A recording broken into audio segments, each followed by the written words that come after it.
Once again, I forgot to start the video.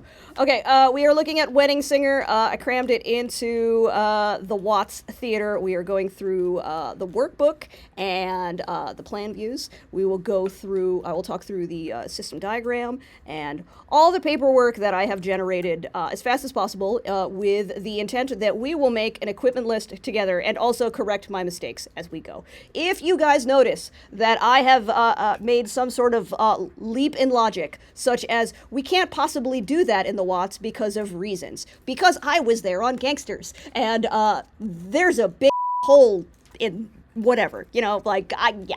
Tell me... What you didn't like on Gangsters? What's that? What did you didn't like on Gangsters? What do you mean, what I didn't like on Gangsters?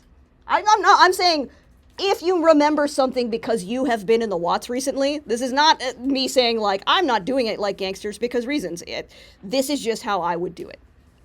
But there are certain things that maybe I am out of date because some of these were assumptions from last time I would remember being in the Watts to a meaningful degree. But people have been located in the Watts fairly recently, such as this A2 scenario over here. I don't remember if this is, yeah, this may not be feasible. I feel like you guys were back here at the time. Yeah. Yeah. Right there, exactly. Something, this is what it was? Yep. Okay. Which is, I understand why, because there is an AVP here to plug these racks into. And, you know, you gotta put the somewhere. Oh, and I drew the, I drew a block this morning of the wireless bags. I was like, let me Google a shoe organizer. Ugh. This line weight thing's gonna kill me. Okay, where did I leave off? We have Avioms, so, like, that's cool. I didn't have Avioms on my last, the production of Wedding Singer. They had the knockoff Behringer Avioms, Behringer P16s that run on Ultranet. They were fine. I would just prefer to Avioms. Okay. And because I'm going into the Galileo, I had to have extra Galileo inputs. I am going off the 816, which we would have to steal from the Reskin. And backstage monitors, figured the JF-29s, plop them on the floor somewhere.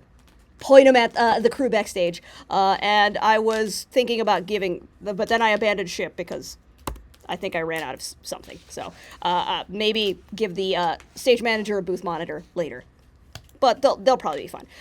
This one was, yeah. I usually actually don't do this page myself. You guys have to do this board routing page because it is part of the workbook.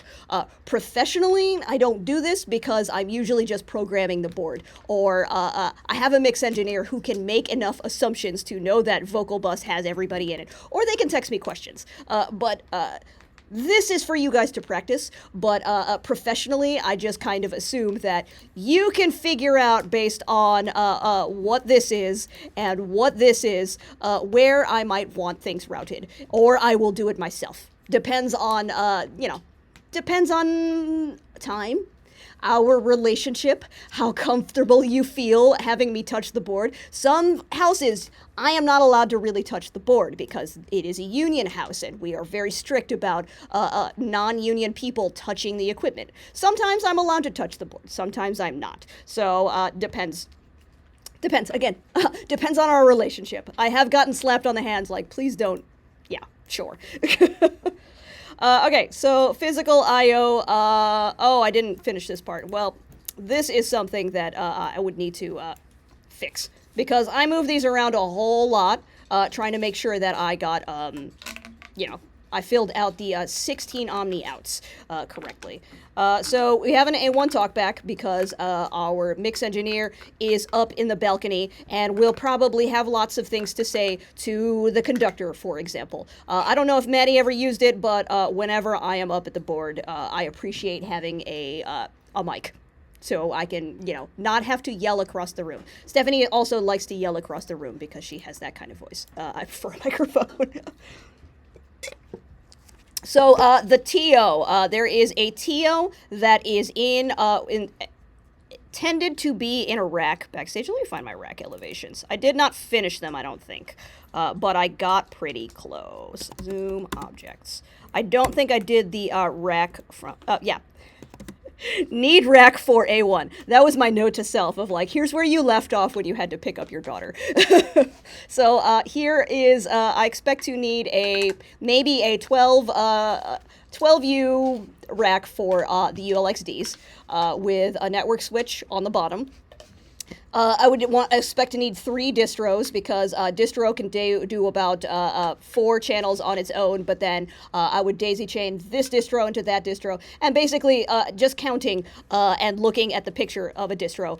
I think this would cover it. I would again have to kind of like check and fact check myself because maybe. But I think actually you can cascade these. That if I am one off, I can just daisy chain to like 1 or 2 of these boxes. I prefer to use the distro because of, I just want, prefer to use the distro for reasons that I don't remember why it feels like there's a limit to the amount you can cascade. I think it's 3. It's 3. Thank you. You can get 3. Recommended, but it does work after 3, but it just... Yeah, because you it's lose highly not transmission. recommended. So because I believe we have enough of these antenna distros that it's fine, we might as well do it properly. So what I did not draw was, I remember that there is that rack for the ASM wireless headsets that I think I took a picture of once, and I might have made you draw that for your rack diagram homework, but yes, time issue. So that would be something that I would flag for myself. Big red circle in text saying, hey, if you're going to do this, you forgot that. So on the band platform, I would put the Rio on there so I can plug in main stage and the reeds mics and the trumpet and the guitar and the bass. 16 channels is not enough for the band. We did it on a 32 channel Rio, but we do have another TO here. So the TO here is because these are analog wireless, and so I can cover some of the analog. I think it is, let me see. TO 1 through 8 is all the UR1s, and the rest I decided would be a subsnake to the drums. Miles, do you remember what a subsnake is? I'll be honest now. Okay. Jaylene, do you remember what a subsnake is? Here, let's go to a visual of a low-level plan. So if my TO is over here, and my drum guy is over here, think about that. What might I need a snake for? To connect all your microphones to the route. Correct. So I would want probably to dump a stage box right here. So an analog stage box, analog 8 channel, 98 channel, that would be, Oh my god. how big would that be? 8 channel stage box. It'd be so heavy. Yes. The cable alone. So basically, I would want something like that I could dump on the floor next to our drummer. And this would either be, I don't think I'd want to go through an AVP, or maybe I would rethink this now that I'm looking at it. I hadn't had time to properly look at it. But I could technically get another 8 channels out of this TO that lives here, and pick it up with the band here. This is, again, decisions that you make once you get further in your paperwork. It might actually make more sense to get 4 channels off this AVP and another 4 channels off this AVP. Which one is harder cable-wise? One long snake from over here, or a couple long snakes from over here? Or do we need a separate TO just for... I don't know how many more TOs we have. 2 TOs in a row. We have 2 TOs. I could actually, because I think I'm using a Rio 1608 to cover these guys, I need another 8 channels for the band. So that one Rio is not going to cover all of these guys. I originally was thinking, like, now that we're talking through it, it might make more sense to put another rack over here just for the drums. And I technically, because there were 8 channels in the standard size drum kit, which was kick, snare, hi-hat, 3 toms, overheads, that was 8 channels.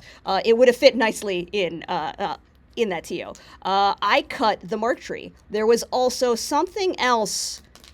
There was a mark tree and a Percussion table. drum pad. And there was something else. I Just can't. set up, think of just what's a table in general, like a percussion table. He didn't actually have one. Yeah. Maybe that was for one of the examples he did. Yeah, in the example, I usually include a percussion table because, like, sometimes I don't know what they.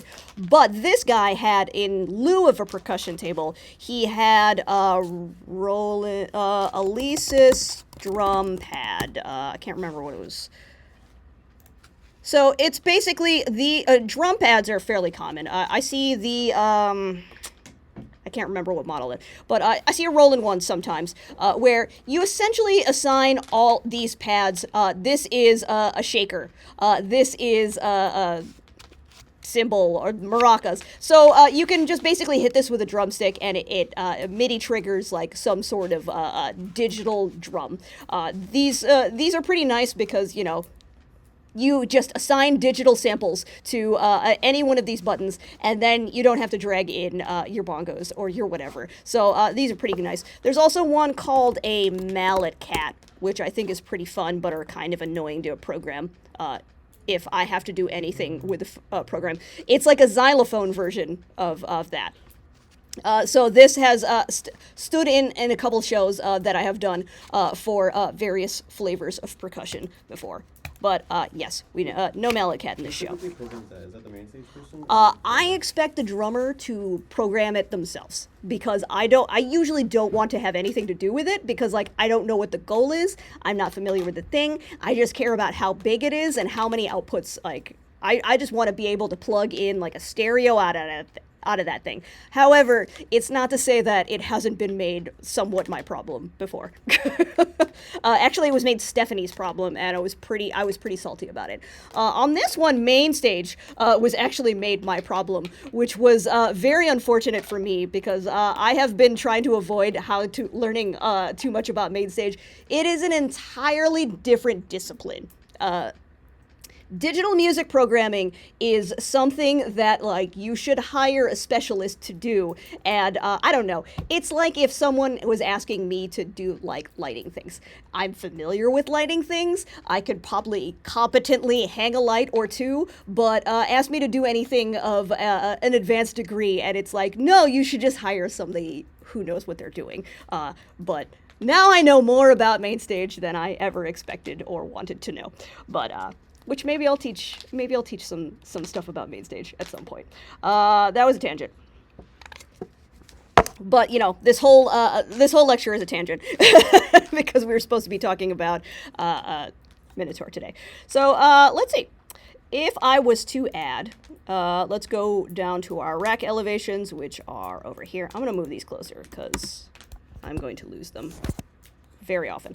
So, rack elevations. If I was going to add another, I would just make this bigger, probably, if I was going to add it to you. So, wait.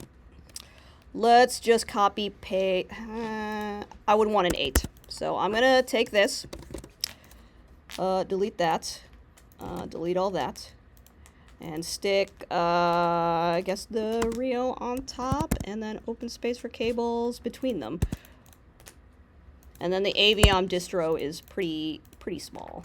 So I recommend putting an open space for, like, leaving at least one so you can pass through XLR cables and such and Ethernet cables through the front. This would be, put that there, and put this on. Once you have the blocks for rack diagrams, making them and rearranging them is not super tragic, which is why I had you guys do that last term. So you should theoretically have these things available to you for planning stuff like this. So now I know I need racks, 8U portable rack. No, 8, yeah. Okay. So I have changed essentially what I am trying to do here because looking at it, has been very helpful. So this is the stage box just for the analog wireless, which we could also potentially have done via 1, 2, 3, 4, 5, 6, 7, 8. We could have also done this maybe through the AVP.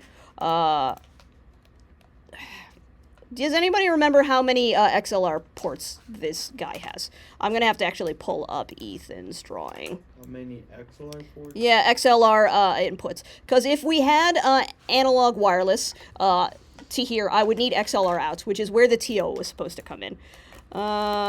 This would be on backstage. Or actually, I think I have a copy. To Paul, shared by Steph, adjuncts.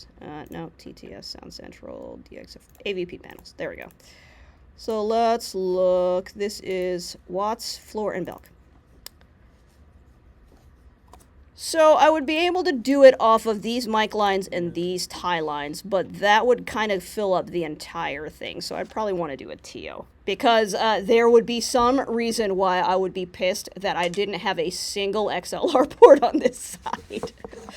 Trying to think ahead to not, you know, in advance ruin my own time during loading. So, yeah, I'm going to stick to the TO for that one. Because we have 4 data jacks. So something that happened on Ride the Cyclone is we didn't really think about our cable distribution to a large degree at all, and we ended up doing some weird stuff with cables and then running out of cables, frankly. So if you try to kind of just think about it and stare at the plans, you can come up with better ideas of where you might want to run some of these cables. So this is somewhat also a lecture about cables. Let's see. Let's go back to Excel. I was on console send routing. I said, I don't usually do this. Physical I/O. Great. So this, I would need to, this is a Rio. And then I would need another TO. Boom. So cut these guys, move these guys, and cut these guys. And I can actually add back in my mark tree if I wanted to. Mark tree, drum pad. Drum pad left, and drum pad right. So this, I would go Shure SM57, and then this is a direct out. The drum pads have an audio out, not a video out? Oh, wait, drum pads have an audio out, and you know what? I just remembered that this is an unbalanced audio out, so I would want DI. So, I don't know, a radial DI. Calling it a radial DI, but I would have to go back in and be more specific about my models. Okay, so that's the second TO. This is the first TO for the wireless. This is the Rio for the band. This is the TO, also for the band. Cut these. Boom. Okay, so that also means that I would have to add it in my line diagram, which we have not looked at the line diagram that much yet. So I would have to move these out. Let's do that real quick. And also patch it through Dante. Where's the spacers at? Boop, boop, boop, boop, boo. I did this in another document to simplify my own layers, and then I copy-pasted all of it in here, and now I lost those things. Hold, please. Wedding singer diagram Watts. Okay. So I should have those blocks here somewhere. I said I should have these blocks here somewhere. Boom. Okay. Steal this, bring it in, and this. I'll try to be fast about this. Move this down, and so we can do a quick correction. Move this up. Right there.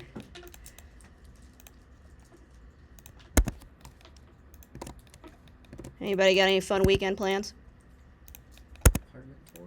Apartment tour? Oh yeah, you guys gotta figure out where you're living next year, huh? Yeah, it's a really hard decision for me.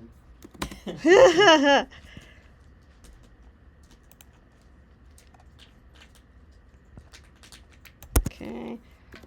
Has Line anyone this up. found an apartment yet? Eh. Kind of tour. We're getting there though. Oh, and then I would change these numbers to match. Well, I don't really want to do that right now on tape. May I ask So, a yes. question about these green box block again? Yeah. Why are you doing that? It helps me keep things lined up. Gives me a target. And then I don't print this. So Makes it pretty. I just turn it out. That way everything is theoretically spaced out So evenly. you make the same distance between the blocks? Yes. Okay. Same distance between these, same distance between these. Okay, that makes sense. Yeah, so here is an example of where I would use all those green blocks. And sometimes I move them, sometimes I delete them. But they help me keep everything kind of even. Okay. All right, this would also be Dante.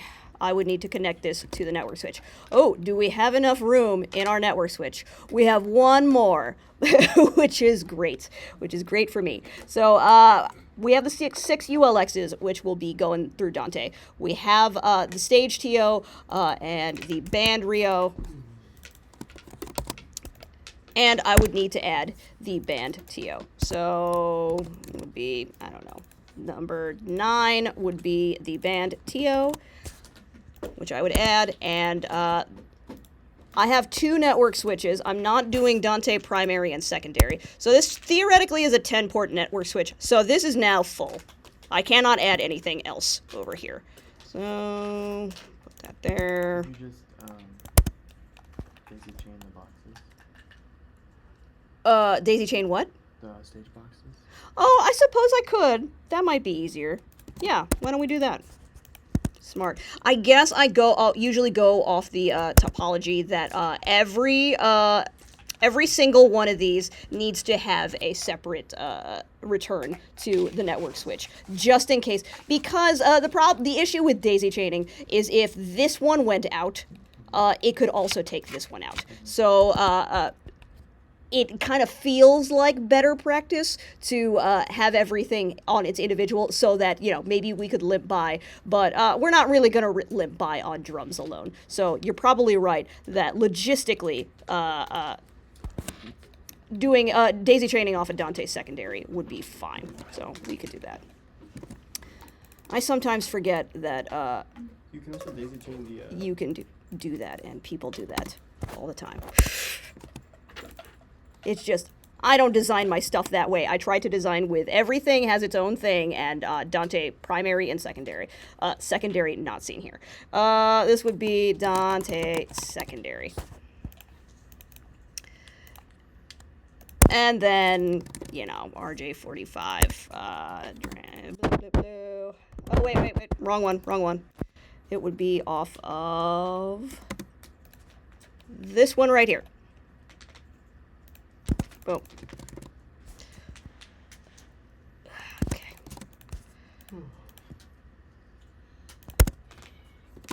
And right here. Right there. Okay. So we added a TO.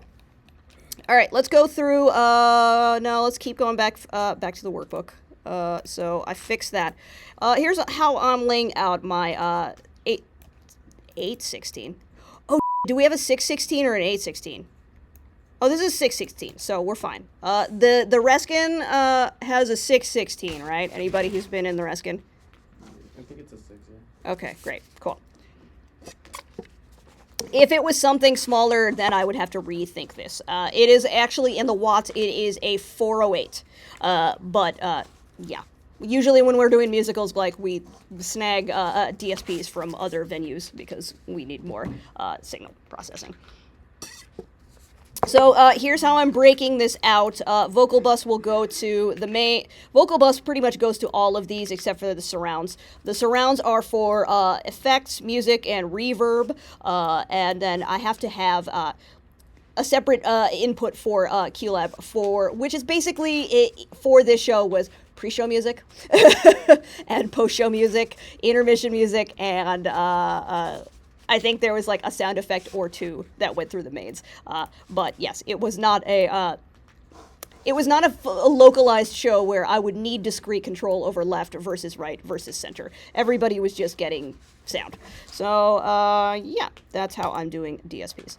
These are our actors. This is what we would expect to have you guys do for when you are doing wireless mics. And although this is a bigger musical, you still should do this this page for your smaller things, like if you were putting a mic on, I don't know, somebody for an effect. Rin was doing this thing the other day where they were putting lights on an actor, because we love just putting gear on actors. So if that actor also wants to have a spooky reverb, you gotta... What's that? She wears a speaker on her, which, maybe we include her in this. So these are all the actors. Again, I just copy-pasted this largely from what we already had. Mine looks slightly different than this, just because I use a different format, which I will show you in a moment when it loads. Wedding Singer. Hold, please. Yeah, mine looks like this. It's the same idea. I just lay it out a little bit differently. We did actually also use Countrymen B3s.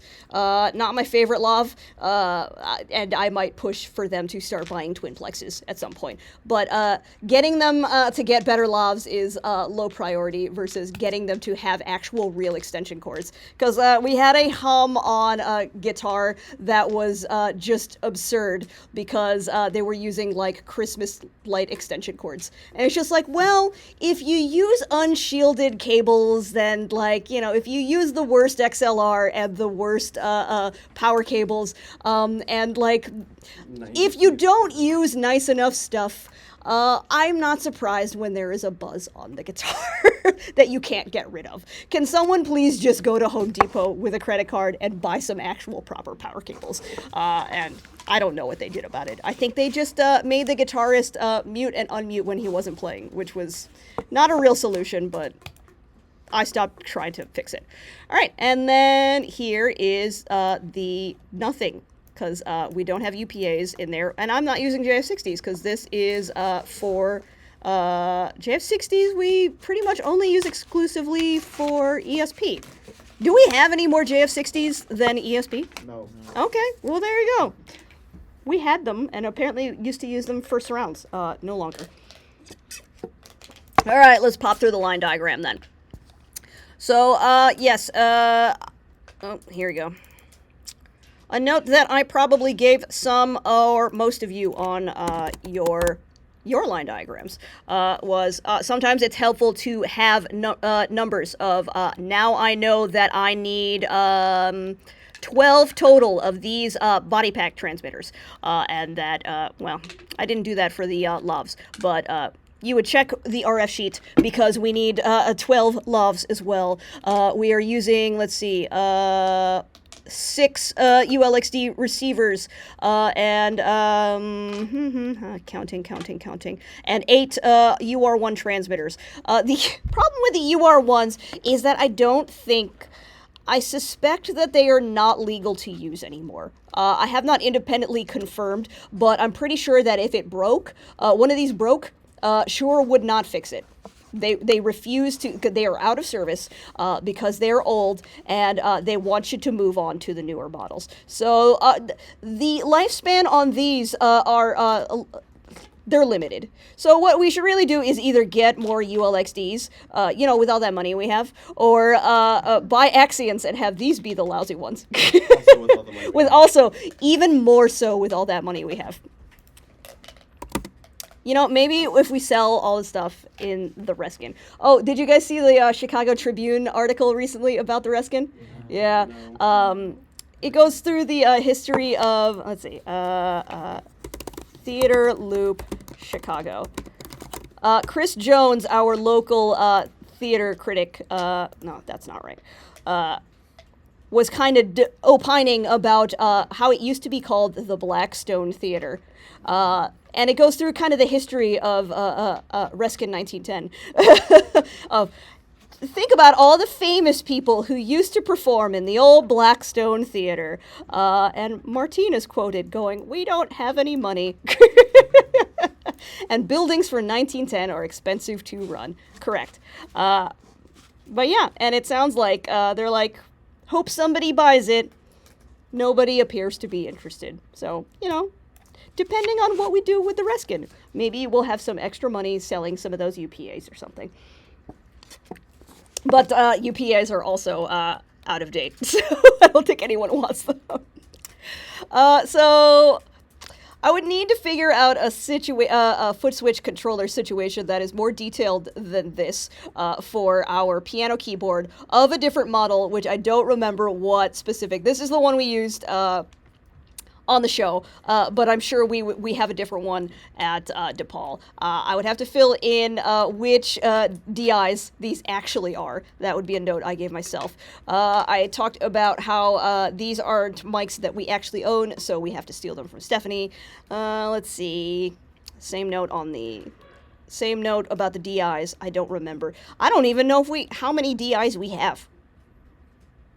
How many DIs do we have? I need a real inventory, and then I have to fix these numbers. So these are all going into a network switch that I imagine is by the A2 station. And then patches into the AVP, AVP 101, and data something or other. I did not select any AVP. AV data 11. So data 11. So it would go data 11 to the sound porch, or not the sound porch, the balcony. AVP 136. So it would go up to, who was it last time? It was Maddie last time. It would go up to where Maddie is. Patch it in the patch bay in the booth to data 136. From data 130, wait. My bad. Data 51 in AVP 136. AVP 136 and data 51. Data 51. So we would also need a QLab computer of some variety to go into a switch that I imagine is, actually let's do that rack real quick. This is a rack for our A1. So we would need a QLab computer, QLab machine, QLab Mac Mini. Probably just put it on the bottom part of the rack, so it's out of the way. And we would need the network switch, which I have one of those over here somewhere, I thought. Backstage network switch. So we would need a network switch, front of house network switch. And so some of you on the final that decided to do the more difficult version, the question came up, how do we get a bigger Galileo into the system with the patch bay the way it is? I guess what I had envisioned the last time I did this exercise was just having the Galileo be at front of house. So I believe a Galileo 816. I believe it's 2U, but I don't remember. Yeah. Galileo 816. Let's look at a picture. That's a 2U. So this I would just have basically near the console. And then to get to the patch bay, I would say we would just, use that big system feed snake. So here's a 2U. So Meyer Galileo 816 DSP. Digital Signal Processor. I can fit the whole text. What else would we need at front of house? We have a network switch. We have a Mac Mini. We have a DSP. Put that there. Put that there. I don't know. I'll come up with something in a minute, I'm sure. When I'm like, oh wait, there's that piece of gear. Okay, so we're here. Then the DM7 plugs into that network switch, which is the front of house network switch. All right. I have it patching into the DM7 into Dante Primary, the A1 talkback. Here, I should have big red circle. Right now, it's indicating that we are going straight out of the board to the SMVOG, which we could. Would more likely be going to an AVP first and then sending to, or we could just drop an XLR down over the balcony. Is that something that ever happened during Gangsters? Did we just drop cables down off the balcony? No. So we were more official and used AVPs. So I would say note to Sarah, text. I said text. Here, let me make a new layer for 0 notes to fix. We don't have to fix all of the notes right here and there. So text. Add AVP for SMVOG.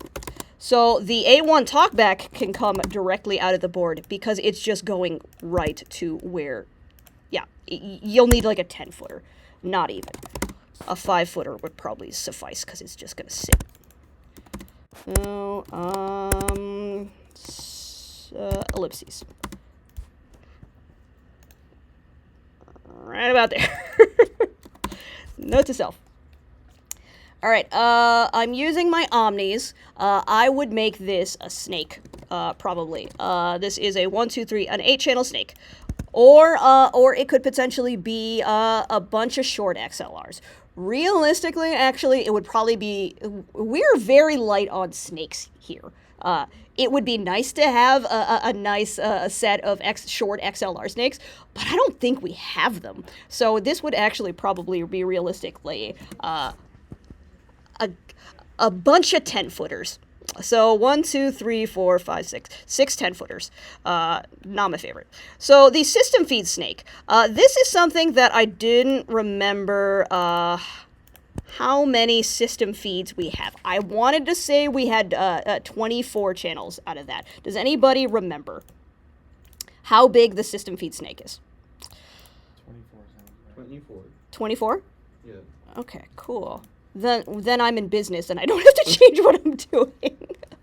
So we only have 16 Omni outs out of the board, but I fill that up pretty quickly. And then the rest can go through the patch bay and to all the speakers, of which, how many speakers did I end up with? I ended up with 24.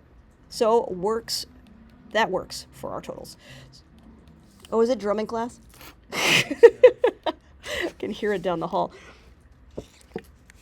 All right, so I have out of my DSP, I'm going vocals in, and we looked at that.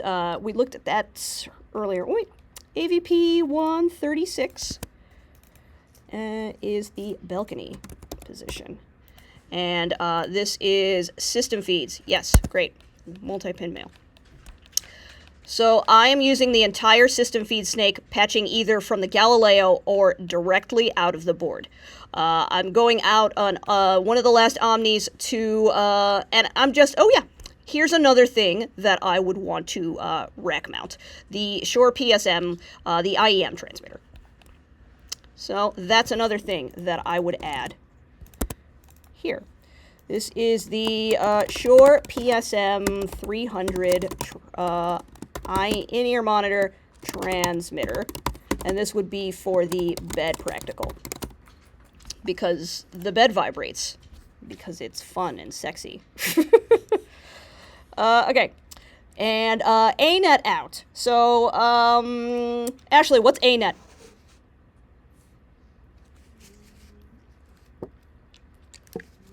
Take a guess. Starts with an A. No. Here, I'll scroll over. Oh, Avion. Yeah, Avioms. So, an ANET card. We have one in the back of the M7. ANET slot card. Yamaha. So this thing that we can insert into the back of any one of our Yamaha consoles will allow us to go Ethernet to an Aviom distro. The Aviom distro looks like this, Aviom A16D. You have probably, this is the Pro version. We have the more smaller one that looks like, I want the lousier looking one. These are all the nice ones. Oh yeah, here you go. Vintage King. Oh, it's wee. It's wee. It's very tiny. I swear I had a picture of that was easier to see. This one. So it goes A-net, and then from out of the board into this thing, and then all our Aviom paddles are off of this thing. And we need separate power supplies for each of these, which I find to be a ridiculous setup. But, yes. Okay, so AVP 136. And we have used data 51, so we would also want to use data 52, which is next. House wire to data 52. And we want to send this backstage. I have not selected an AVP for my backstage rack because I have not figured out where exactly my backstage rack should go. So Brayden, where would you put the Rio rack? If you got to pick where this thing goes, where would you select if you were the designer? Is the drums being plugged into it? The drums are getting plugged into it. We added a separate TO for it. Okay. So this rack looks like, scroll back, we just designed it earlier to be this. Okay. So it has the Rio for the right side and the TO for the drums, as well as the Aviom distro, and yeah. Lots and lots of cables are going to be coming from this box. Where do you think you would put it if you had a choice? For the drums? I don't. We could potentially. If you have a sub snake, I would put it between the root and the clarinet. Just on the deck, like right here. Behind. Behind. Like other side. Behind. Wait. There. Say it again. Go up. Down, just straight down. Right here? Right there. Right here. Yeah, and make them scoot a little bit. Yeah, and then make them scoot a little bit. Yeah, we could do that. Because then it's a little hidden, but then it's more accessible to plug things in. Okay. It's less cable rooms. That's not a bad idea. Because these guys actually do have room to move. So this platform ended up being where the actors did their singing and dancing, and they did not go up to the band platform. Let me look at it. Let's look at it in section view so you can see the heights. So this is. Let me just turn it so you don't have to turn your heads. And let me grab well, I don't think do I have a human block for reference? Do I have a standing human? No, that would be too easy. Anyway, a normal-sized human, let's say they are 5.5 feet tall. So this would be normal human size. Yeah, basically. Yeah, basically, this is a person. Oh, he's 6 feet now. Okay, so this is my. Oh no, line. It's like my I Love Sound guy. Yeah. Okay, these are your legs. These are the legs now. Okay. Oh boy. It's a boy. Now it's a girl. Right. And M text. I love acting. Scale. Make it big. Rotate. Brand. Yeah. You think you invented this? Heck, I didn't even invent this. People have been doing dumb CAD drawings before you and I started doing CAD. Oh, you know what? They're happy to be here. Okay. Anyway, side note. Anyway, this is the size of a human, and a 12U rack can we fit a 12U rack under here? I don't actually know. I would have to look up the dimensions of a 12U rack. Probably SKB. So, how tall is this rack? You might also like specs and features. Exterior height, 20 to 25. So 22.25. And I don't know, remember the depth, but the depth doesn't matter right here. So yes, we could actually fit the rack underneath the deck. So our sound person could potentially, if I had a choice, I would probably try to put this under the deck for cable management reasons, because the less tripping hazards, you can keep them all down here as much as you can, and then cables can go up and to the microphones from there. So that would probably be a nice compromise to keep it out of the way. But if we didn't have room under there, Braden's choice is also valid. Jinx. Yes. Hey, this is the Wedding Singer Band. Where did we put the Rio? We put it under the deck. Oh, we did the thing. We did the thing that I was suggesting. But yes, if we put it on the stage, it could also... our conductor keys person had actually a lot of room on this side. So we could also technically put it here, but this is egress. This is how they all walked in. So I probably wouldn't want to do that. Okay, so imagining that this is here, and that these guys move down, which they have a lot of room, which is not always the case. We did something like that. So, I was at AVPs. So we would want to either... What's the closest AVP? We're about splitting center, so... A mildly closer AVP would be over here. Hey, Ren, do you know in the Watts, because I remember the last time I was in the Watts, lighting had a lot of things along this back, like a ground row for a psych or something like that. Is there a spot that you guys prefer because it has more plugs or something? If you had to choose sound to get out of the way, would you have us plug in here or here? Because where do you guys put more stuff? This is less from a lighting point of view and more of a technical point of view. Genies tend to enter the Watts on the side without the big door because the big door side is the small door size. Okay. So to be out of the way for like getting things in and out of space, cards and etc. etc. You guys come through this door? Yeah. Okay. So this is a more high... See, this is an interesting point that I might not have considered if I didn't have somebody in the room, a stakeholder. Other departments are stakeholders. And frankly, this is a blank drawing, but if you have ever been in a theater, you know this has just tons of stuff stored all over here. Or maybe there's tons of stuff stored over here. Or both. So if you have a familiarity with your space, you can make choices around that. At Metropolis, actually, they store a lot of the actors enter from stairs that go up to the dressing rooms over here, and there's lots of storage over here, and they always put their genie somewhere over here. So if this was that specific theater, I would choose this side. But it sounds like due to typical traffic patterns, we would be better off plugging our stuff into here. So, yes, considerations that you can make.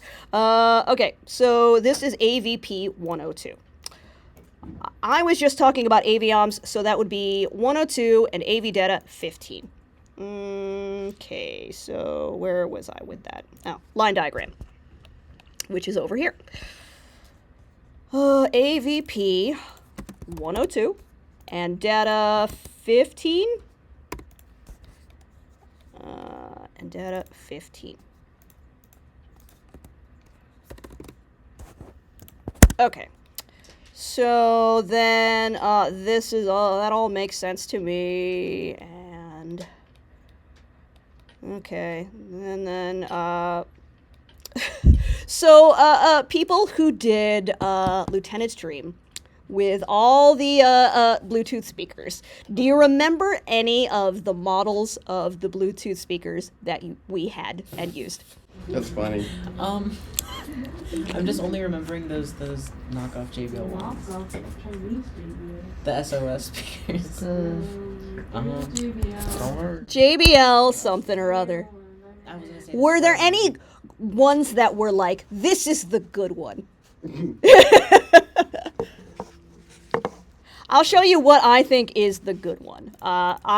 These days I like the Mini Rig Mini, or the Mini Rig 2 or the Mini Rig 4. So this is a British company, and the Mini Rig 4, this one gets a decent amount of low end. Oh, the price went up. Because America's so great, we have tariffs. But I really like this one. It's just we would have to spend 170 euros. What is that in USD? At least $2. At $200. Okay, yeah. 227. 220. Yeah. Well, last time I bought it was like 170. Yeah, it was much less than $200. But yes, I have had Metropolis buy 2 of these. I had Drury Lane buy 1 of these. They're great. I love these things. This was recommended by Josh McCammon at Court Theater. I was just like, what is a good Bluetooth speaker? Like an actual good one that isn't garbage. Because on Lottery Day, we had a lot. Lottery Day was in the watts. We had a lot of Bluetooth speaker problems because, you know, it would be the cheapest Bluetooth speaker on Amazon usually, which Bluetooth battery speaker. Connected. Bluetooth device. Yeah. So we would get the $19 version and then, you know, be not surprised when it didn't get loud enough.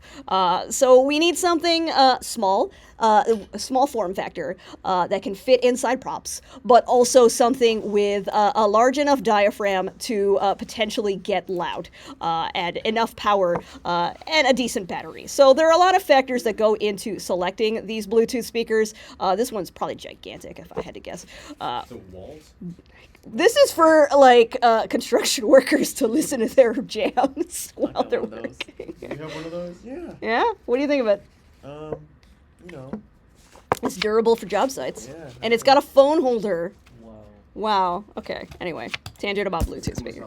It doesn't sound great, but people who listen don't care. Yeah. So, yes, I would probably go a mini rig for that if I had a $250 budget to spend on this. So, okay, going through our patch bay, we have all our AVPs that I did not select.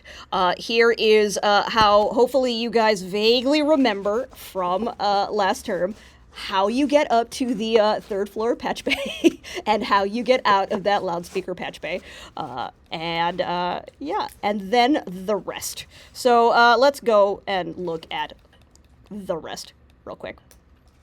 So this was, again, partially a design I did for Color Purple, where the surrounds, I had picked UPMs because for some reason we have like 8 bajillion UPMs, which is great because they're, I think they're a pretty decent speaker. Surrounds, UPJ focus. Okay, I don't have the dispersion on that. Okay. I did a couple of dispersions, but one for here, one for here, one for here, one for here. But what kind of sucks about surrounds in the watts is that it's difficult to get surrounds that cover the balcony as well. These are mounted to the balcony rail as, well, no, they're not. Never mind. I lied. Nope. Wrong way. Okay. So various surrounds pointing, but they're going to basically cover just the people on the bottom floor. And, you know, these people aren't going to get the greatest amount of reverb and the greatest show. But there's only like 10 seats up there, so sacrifices have to be made somewhere. And you can't actually get surrounds for anybody who are sitting underneath the balcony, which is that entire back row. So I've seen some, oh, hey, that guy loves acting. Yeah. So what I would like to see sometime, and I don't know if I did this in map, because again, this was a choice that I made last year when I was trying to slam color purple in here. What would it be like to have a monitor that is a UPJ that just covers this entire area? I think I did it in map, and it was like, yeah, that's the way to go. And Stephanie hated the idea because she loves downstage fullbacks, of which, yeah, we are probably going to continue to do that model, but I'd like to hear this in action someday. So overstage monitors, I would probably, yeah, that actually tracks, because there are people who love acting here, and there are people who love acting. Oh no, I lost his legs. He's an amputee. You know what? We accept all types Ally. at TT. Yeah, yeah. Don't be a hater. So these people, yes. So we gotta cover all of these people as well. So this UPJ, theoretically, I believe the UPJ is 50 degrees vertical. So, okay. Rotate 50 degrees. Oh, no. 25. Rotate 25 and 25. Erase mirror? No. Oh, that's why I did that. I was like, yeah, that seems to cover nicely. In theory, I would have to take this into a map, and I probably will at some point, just to check it out. Yes, and then overstage monitors. One for this actor platform. Miles, I see you turning your head again, so let me rotate. One for here, and two for off to the sides. And, you know, one on the floor, wherever. Wherever there's not a genie. I guess I imagined it underneath the table over here. And, yeah. All right, where was I? So let's go. Oh, crap. It already... Damn, I can just talk about sound, huh? So what I wanted to do, and I guess I can cover this in the last 10 minutes, was show you guys how we can start our... What cables do we need? So let's start with that. We decided that we were going to go AVP 102 to the, whatchamacallit? The Aviom distro. Anybody remember what cable that would be? From AVP 102 to the Aviom distro. ANET. What kind of cable do we need?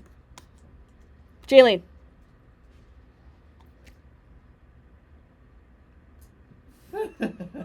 Think about it. I'll even go to the, I'll even go to this. Come on, computer. Oh. Cat? Yes. So I am trying to envision the length and the run of this RJ45 cable from AVP 102 backstage to the rack.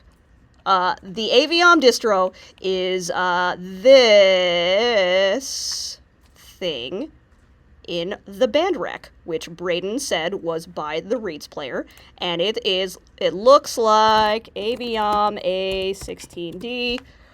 It was that thing that looked like a smaller version of this. So, how long of a cable do we need? Because we don't say that in the system diagram. We would say it pretty much in the equipment list. So, here is, I'm going to make a new layer. And I'm going to call this cable measurements.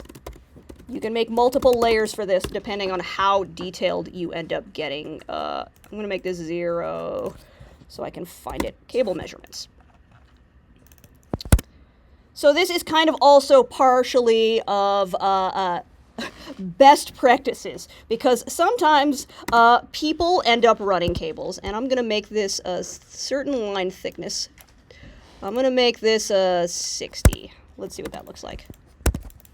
I said, and then turn on my line weights. Oh yeah, that's a cable. So coming out of this, we could just make a cable that goes like that, and run it along the floor, and tape it here, and here, and here. I've seen that model before. Not my favorite, but what I would recommend, and actually I don't remember, oh, this is a brick wall, so we're going to have to go around it instead of underneath it. Make a hole. So what I would recommend Over the is, wall. I would offset this by like 1 inch. Lots of very pretty tape. Actually, I would probably go this way.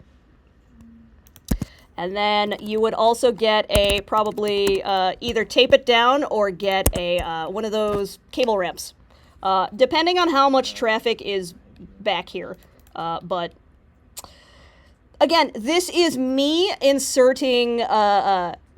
This is me putting scenic drawings without considering what lighting would do back here. I don't think, because this was a solid wall. So I was like, if we put a ground row, it would probably be over here. And then I think I left some amount of space so that you could fit humans walking like a crossover. Though we have this entire back hallway as a crossover, I was trying to consider that we as humans would probably want to access this AVP, and there would be lots of cables and we'd be stepping over them. So, cable path. Continued. That was a tangent. Okay. Would probably be something like this. So, that is a specific length, and I'm going to go dim. I'm going to go call it cable measurements. I often work in inches, but I don't think inches, a 300-inch cable. What the f*** is that?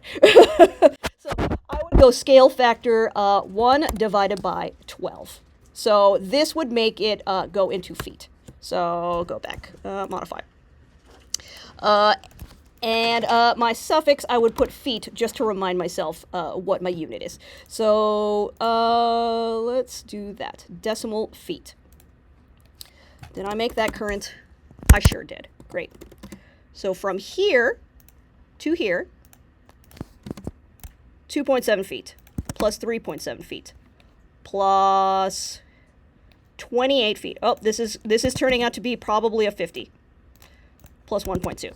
So then you can take it into Excel, or you can get your abacus out. Right. Sick abacus joke, Sarah. Everybody remembers what an abacus is. 2.7, 3.7. Do you know what an abacus is? I have no idea. What? It's an old school calculator. And then like with the beads, and then you go Wait. and you calculate those things. Is that what it's called? Yeah. This is an abacus. This is how they used to do math. Yeah. I was gonna say. Bro, I just play with those. That's you. Yeah, at the doctor's office. Yeah, why are they always in the doctor's office? Wait. Fun shapes color. Without considering height, we are already at a 36-foot cable, because they come in 36s. But if we also considered the fact that we would have to go up and down from the AVP, so maybe about here, an additional 5 feet, and the AVP is probably about here. So let's give it another 3.4 and another 5. And now we know a 50 would cover it. If we have to break out a 75, that's going to be really annoying. Yes, I would overestimate because you're going to be going around curves, you're going to be going around obstructions. But if you had to just guesstimate off the top of your head, I would probably be like, I don't know, 100? But maybe you don't have to bust out that 100-foot cable because a 50 would probably be appropriate for this. So the TTS has a big safety net in that we have a lot of extra cables. We have the sound storage that you can always send a freshman down for an extra 10 cables. Oh, I didn't figure this out that we needed these cables for this reason and this reason and this reason. Or we didn't get one that was long enough. So we keep sending you guys back and forth on multiple journeys to get more adapters and get more cables. However, this is another reason I will miss the reskin, because it made us try to think about it harder in advance. Because you couldn't just go downstairs to the sound storage. You would have to hope that the reskin closet had something for backup. And this is the case in a lot of venues, especially if you are renting your entire package. If your sound shop is across town. This happened on Titanic at Broadway Playhouse. We rented from PRG, which is in McCook. McCook, Illinois, which is Google Maps. It was like an hour away. Google Maps. Broadway Playhouse. Directions to PRG. PRG Chicago. In the event that we didn't spec the right cable, it was a 50-minute drive back to here. And so sometimes they would send trucks. There were instances where we didn't have enough of the right stuff, and we had to call PRG. But the thing is, it would be a tomorrow problem. It would be, well, we can't continue with our load-in or that portion of our load-in, so we're going to have to do something else because we don't have the right thing. You can calculate generally that you need 15 of these. You can measure out, you can plan your cable routes. The more prepared you are, the smoother your load-in is going to get. Because I can tell you, I have been stuck in so many load-ins where we didn't have one adapter. Where we didn't have an Ethernet to USB-C adapter, and we wasted an hour on that because we couldn't turn on the computer without that. We couldn't connect it to the network without that one adapter. If you spend the time doing this and counting all these XLR cables and figuring out that this is a 50 and this is a 25, which is what I was planning on doing, but I ended up just talking about all of this, the entire class. So I think, so Stephanie is going to be doing Minotaur with you guys on Tuesday. So we've delayed it to Tuesday. So I think that maybe we make this cable package, of which is a similar process. You just basically punch in that this is now a 50. This is a 50-foot Ethernet cable. Ethernet for Aviom distro. Distro, I can spell. Distro to AVP. 50 foot. That goes into your Minotaur database. I was going to try to have us do it manually in Excel, but we ran out of time. So, yes. How do you come up with cable lengths? By thinking about it, measuring it, and trying to do all the detail work, of which I was trying to slam in all the detail work as fast as possible, of which there is a lot that goes into this. Oh, they're all so happy. Aw. So cute. Hold on, let me go back. Oh no, someone needs to love mixing. Okay. But they're not mixing. They will be. Oh boy. Okay, there we go. I love Their head is so big. This, about 6 feet? 7. 6'7". I love mixing. 6'7", boy. I was gonna say that was kind of just Miss Marvel at the end. 6'3". And Damn. basketball. Was there actually a 6'7"? And basketball. I think they Or did were a the little kids bit at the here? end. And the kids went crazy. What's that? Wait, on stage? Yeah. Oh my god. What? Are you serious? Search up scuba dance. Are you for What? real? Scuba dance? Yes. Scuba dance. Okay. Was it art? Scuba, scuba, Scoop, scuba, scuba. It's thanks.